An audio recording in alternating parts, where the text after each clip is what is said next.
National education welfare society Bangalore کے محترم بزرگوں، بھائیوں، بہنوں اور عزیز ممبرس، السلام علیکم ورحمۃ اللہ وبرکاتہ۔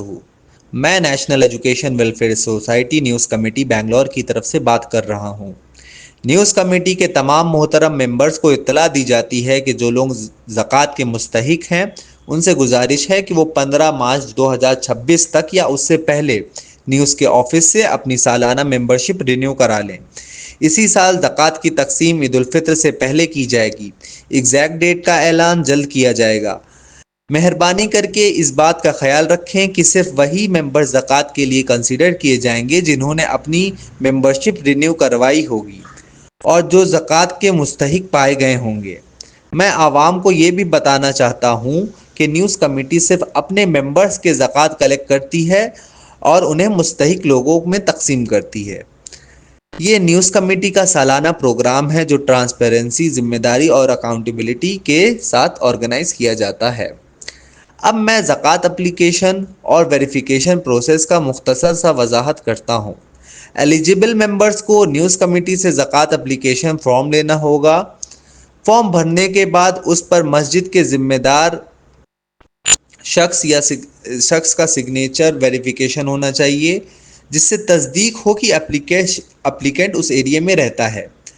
مفتی صاحب کی تصدیق اور سائن، جس سے یہ کنفرم ہو کہ اپلیکیشن واقعی زکوٰۃ کے مستحق ہے۔ ان تمام سگنیچر کے بعد اسی فارم کو نیوز کمیٹی کے دیے گئے لنک کے ذریعے آن لائن اپلوڈ کرنا ہوگا۔ ہر ایلیجیبل ممبر کو ملنے والی زکوٰۃ کی رقم 3 اہم فیکٹرز پر ڈیپینڈ کرتی ہے: ٹوٹل زکوٰۃ کلیکشن، ٹوٹل ایلیجیبل بینیفیشیری کی تعداد، ہر ممبر کی فائنینشیل کنڈیشن۔ دوستو، ٹرانسپیرنسی ہماری سب سے بڑی پریورٹی ہے۔ اس سلسلے میں پراپر ریکارڈ مینٹین کیے جاتے ہیں، جیسے ٹوٹل زکوٰۃ کلیکشن، ٹوٹل ڈسٹریبیوشن کی گئی رقم، بینیفیشیریز کے ٹوٹل تعداد اور ریسیپینٹ کی کمپلیٹ ڈیٹیلز جیسے نام، موبائل نمبر، ایریا اور ملنے والی اماؤنٹ۔ نیوز کمیٹی کا کوئی بھی ممبر جس نے زکوٰۃ دی ہے اس کو نیوز آفس میں آ کر ان ریکارڈز کو ویریفائی کرنے کا پورا حق ہے۔ اس انیشیٹو کے پیچھے بنیادی سوچ بہت صاف اور بہترین ہے۔ ہم چاہتے ہیں کہ ایک خاص ایریے کے بیوائیں، مزدور لوگ، یتیم اور ضرورت مند لوگ اپنی ہی ایریا میں زکوٰۃ کے فائدے اٹھائیں۔ ہماری پریورٹی ہمیشہ لوکل مدد ہوتی ہے تاکہ زکوٰۃ سچ میں مستحق لوگوں تک پہنچے اور اس کا استعمال صحیح اور میننگ فل طریقے سے ہو۔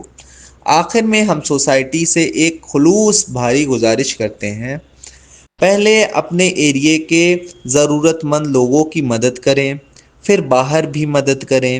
اسی سے کمیونٹی مضبوط ہوتی ہے، ٹرسٹ بڑھتا ہے اور زکوٰۃ کی اصل روح پوری ہوتی ہے۔ اللہ ہماری زکوٰۃ کو قبول فرمائے، ہمارے مال کو پاک کرے اور ہمیں اخلاص کے ساتھ انسانیت کی خدمت کرنے کی توفیق عطا فرمائے۔ جزاک اللہ خیر۔ شکریہ۔